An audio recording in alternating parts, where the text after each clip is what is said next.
Hey, what's going on, everybody? This is Alex with Property Buyer Connect, and today we are continuing our series on how to find a house to buy, flip, or rent in Philadelphia or anywhere, like I say. And today we are on part 4, and I'm going to be going over signing an offer and closing a deal. So this is really the meat and potatoes of the transaction, right? So you've found some properties, you've run some comps, you've come up with some figures, you know what you want to buy, you know the price range you want to buy, but now you have to actually make an offer and get the deal done, right? Get a contract signed and bring it to closing, right? So this is the most important part of the process. So I'm going to pull up my reference sheet here. And if you watch the previous video, part 3, you'll see we're just going to use an example from that video. And I came up with an offer amount based on comps of $107,500. Now, again, you can refer to the prior video if you need more detail, but it's just an example, a couple calculations I did, repairs, fees, and building in a buffer, and now we're at our offer amount. So the important thing to consider is, and I'm just pulling up my notes here, is consider other factors, right? So this is assuming, hey, you know, the house is in good shape. It's going to be delivered vacant. You know, maybe it's owned outright by the owner. There's no, mystery to it, right? This is just an offer, meaning it'll be a clean deal, and as soon as I buy it, I'll have no problems. And as long as I follow these rules, I will, get to my end goal, right? So now, these are questions that you have to ask while you're sort of negotiating with the owner, right? And these are questions that we ask with owners. And maybe this will be informative to you if you're an owner thinking of selling with us and you're wondering why we can't offer maybe what some other people are offering, or why we get to the number we're getting when other people are selling houses in similar area for more. The answer is there's risk involved, right? So not everyone who's buying houses understands the full risk. And so we have to consider all the factors before we're buying a house, right? So one factor that we consider is it currently occupied or vacant, right? So when we settle on the property, will it be delivered vacant or with someone in it? Now, if the person in it is paying rent, that's not usually a problem, unless the house is in bad shape and we would prefer to just completely redo it ourselves. Then we might not have as strong of an offer because we have to buy the house as is and then kind of sit on it for a while until maybe the tenant moves out or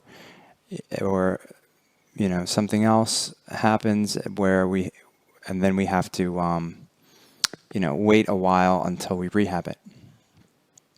So let's just take for example that the place is coming with someone in it that is living there without paying anything, and we would call them a squatter. It's a frequent term that people use in the business. And so, okay, there's now someone there that's not paying. Okay, what is the process to go through that to get them out? Well, you have to hire a lawyer. You have to wait several months for the process to come to fruition, where you can actually get the sheriff to come knock on the door and ask them to leave legally, right? So that costs thousands of dollars.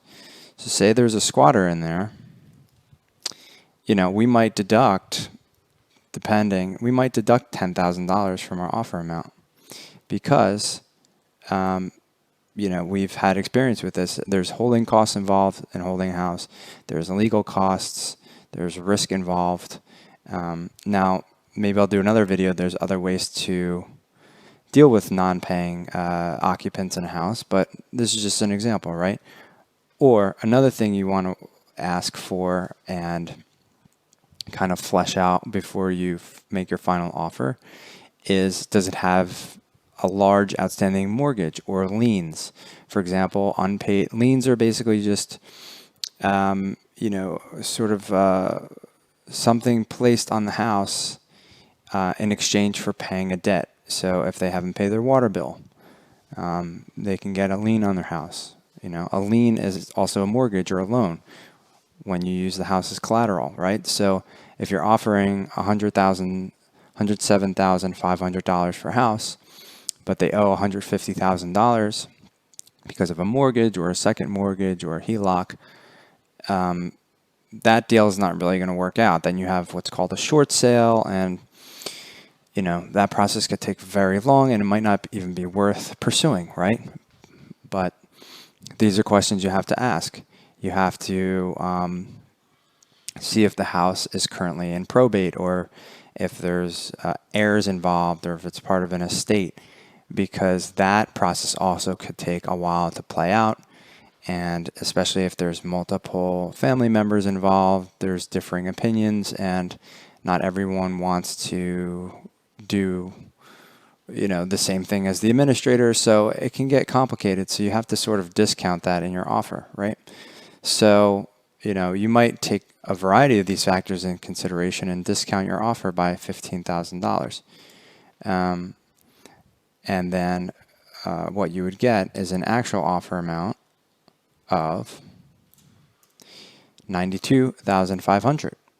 And so the person may say, or if you're the seller, you may say to me, well, that's kind of lower than what other people have been offering. And I may say, well, they might not take in consideration that.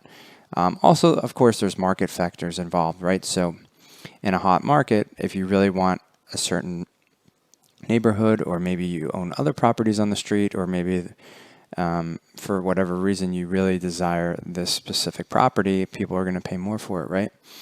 So there's all those factors involved, but I just wanted to say, make sure you kind of have your number dialed in, and a reason why, because it's good for you, and it's also good to explain to the seller why you have a reason. I mean, we aren't just coming up with these numbers out of thin air. So that's that.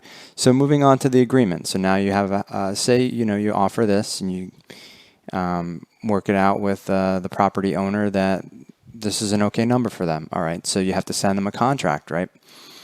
So a contract is very important. So I would definitely recommend, if you're starting from scratch, maybe work with a lawyer to get a template. I know to do business in Philadelphia, you do need to be a licensed wholesaler and include certain language in the contract.